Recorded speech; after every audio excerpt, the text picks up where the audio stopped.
Hi guys, welcome back to the channel. If you guys are new around here, my name is Divyanka and I'm a doctor of pharmacy here in the US. On this channel, I strive to provide you guys with resources to help build your ideal professional life. Now, if you guys have watched any of my other videos, you're probably aware that I'm a PharmD who works in the pharmaceutical industry as a medical writing scientist, and I decided this career path long ago during pharmacy school for myself. Now, although I'm a huge proponent of doing your PharmD and finding a career path that really fits your lifestyle and fits what you want in life, there is one career pathway that I actually wouldn't recommend to any of you. Now, that is actually community, or also known as retail pharmacy. Now, this is a very controversial topic. Every time I say anything good about doing pharmacy on this channel, I get so many comments about how you shouldn't do pharmacy, and most of those reasons are tied to retail pharmacy. Now, I have yet to address a lot of those comments, but they do have some truth to it,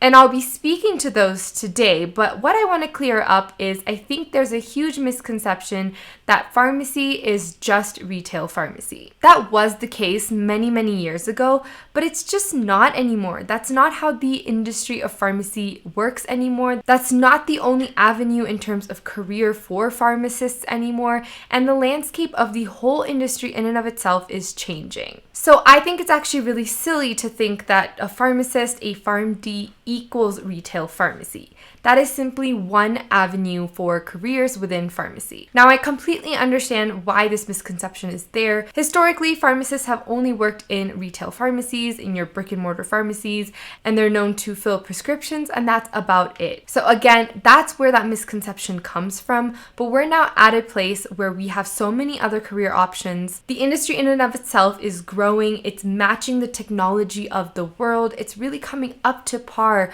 with the medicines, healthcare technology we have right now, and it's growing in incredible ways. These are all good things, but again, retail pharmacy is actually not a career path that I would recommend to most of you. So in today's video, I'm going to go over the reasons why I don't recommend it as a career path. Number one, there is a high employee turnover. This is again what a lot of the people have commented on, and it's true. In retail pharmacy, honestly, you're kind of always replaceable as a pharmacist.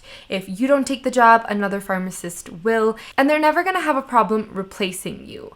And why this is really hurtful is because after spending 6 to 8 years getting your doctorate degree, it is not fulfilling at all to be in a job where you feel replaceable. That is not what anyone wants ever, and especially in a setting where you're trying to help people, you're trying to use your knowledge to really impact patients, help people. It's a really unfulfilling feeling. So overall, there is a high turnover rate, and again, you are replaceable as a pharmacist in retail pharmacy. Next, community pharmacy often comes with unkind hours. This is one of those roles where shifts are inevitable. You have to come in at a certain time, you have to leave at a certain time, and your work and life really revolve around the availability of your other pharmacy staff. And especially as a pharmacist or a pharmacy manager, you're really responsible for picking up the slack if your technician doesn't come in, or if your other pharmacist gets sick, etc. And moreover, a lot of the corporate retail settings honestly have very long shifts for pharmacists, for up to 10 to 12 hours. And that's just absolutely ridiculous to me. Not only are you going to get tired, but doing that over and over again, you're going to burn yourself out, and your own life will heavily depend on those shift hours. And again, when you have to pick up the slack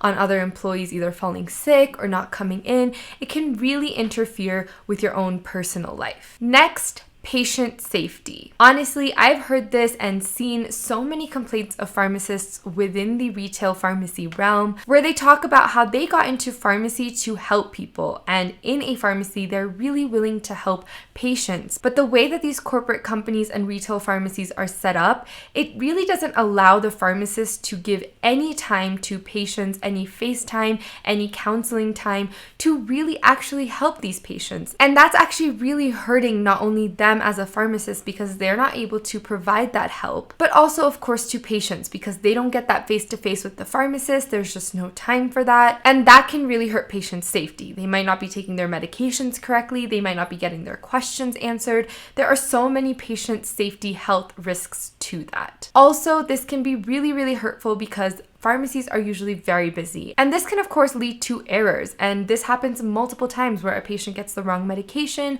or other such mistakes happen simply because a pharmacist and the pharmacy staff are so rushed and so bogged down by all the work, all the time constraints and the busyness, where of course mistakes are inevitable. You're humans and you're gonna do that. So in this way, the way that the retail pharmacy world is now set up, it's incredibly hard to have patient safety in mind and try to work in the best interest of the patient, but then also do well at work. If you help patients, if you spend time with them, if you spend time making sure the prescriptions you fill are correctly done, then you're gonna miss your goals, you're gonna miss the time, you're gonna get busy, you're not gonna have enough time to fill all the prescriptions, and you're gonna fall behind. So it's really a give or take situation that's really not helpful for patient safety overall. Next, in retail, there is an overall decrease in job availability. Now, this is kind of inevitable. We're in the 21st century, technology is taking over in every industry, and we can't not let it do that in pharmacy. This is actually better because if we have more technology implemented into our pharmacies, although that does mean less manpower is needed, that means we could probably have more accurate results, better filled prescriptions, and ultimately better patient safety. So overall, it's a very good thing, but what that means for pharmacists is that there's a decrease in job availability. Based on data from the US Bureau of Labor Statistics, within retail pharmacy between 2020 and 2030, there will be a 2% drop in job availability for, again, pharmacists within retail. Now, like I mentioned, I do see this as a good thing for patient safety, for our patients, for the work. But for pharmacists that are applying for jobs in the retail setting, you will have less opportunities over time. Next, I really don't recommend this as a career, especially for personal health and safety reasons. As a pharmacist, not only are you busy in your long shift, but you're standing all day. And honestly, years and years of that can really impact your health. And as you grow older, of course, that's just going to become harder and harder. Being on your feet all day is not easy, especially when you are stressed, you are trying to do all these different things, talk to all these different people.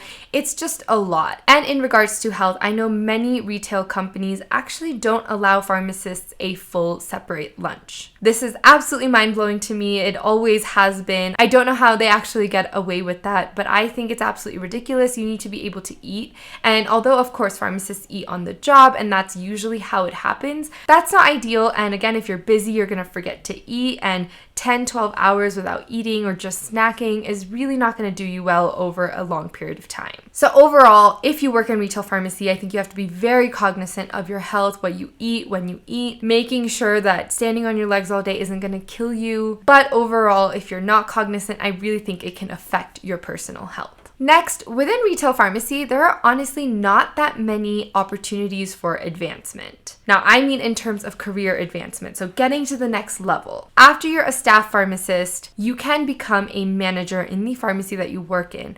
But after that, unless you get into the corporate cycle of all the different retail companies, that's kind of the ceiling. There's no next step after that. And honestly, I think that's very demotivating as someone who likes to be challenged at work. I need to know that I can keep advancing, keep growing, keep getting challenged. And I don't want to come to work doing the same thing over and over again and also not have room for improvement, for advancement in my career. So that is something you should think of. Of course, you can go down the corporate route after you're a manager in a pharmacy. You can, of course, become a regional director, national director, etc. But then that's a whole different line of work. That's not really you being a retail pharmacist. So that's very different.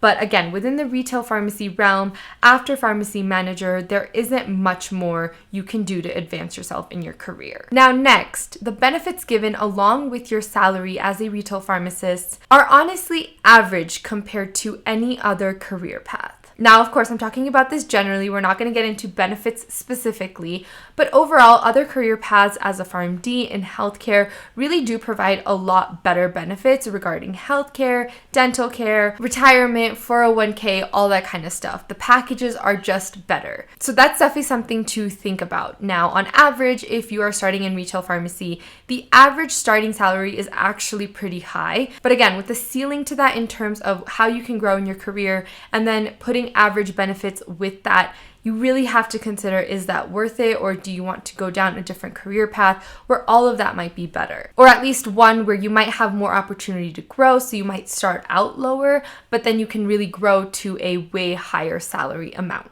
Next, and my last reason, is that there is increasing competition. And honestly, like I just mentioned, a lot of people go into retail because on average it is pretty well paying, but overall, because of all the increasing competition and of course lower job availability, the salaries that are given to especially entry-level pharmacists aren't as high as they used to be. And again, with that ceiling, you really have to see if it's worth it. A lot of my peers, when they got offers from retail companies, they were a lot lower than they were expecting, and that's going to decrease over time even more. So this is definitely something you need to think about. There's increasing competition, of course, everywhere in every career path, but do you want to put your effort into a career path where everything else is decreasing as well? Or if you're going to have to put that effort in anyway, you might as well go to a career path where there is endless growth or other such opportunities. Now, I do want to caveat this whole video by saying there are many pros to working in retail pharmacy, but genuinely, this is me being honest on this channel. I didn't want to become a retail pharmacist,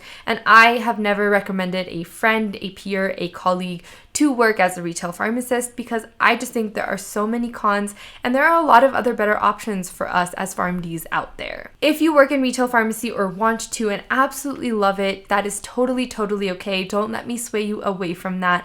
But again, I just wanted to provide this information because this is exactly why I didn't pursue retail pharmacy. And so I thought I'd share those reasons for any of you out there who are feeling that pain as well. I'm a part of different groups, a bunch of different blogs online, and I see these complaints coming in time and time over. And honestly, people hate pharmacy because of these things, when honestly, pharmacy is so much more than this. So I hope this gave you a little more color into this retail pharmacy career, and I hope this video was helpful. If you found any value in this video, please do give this video a thumbs up and subscribe to the channel if you have not already.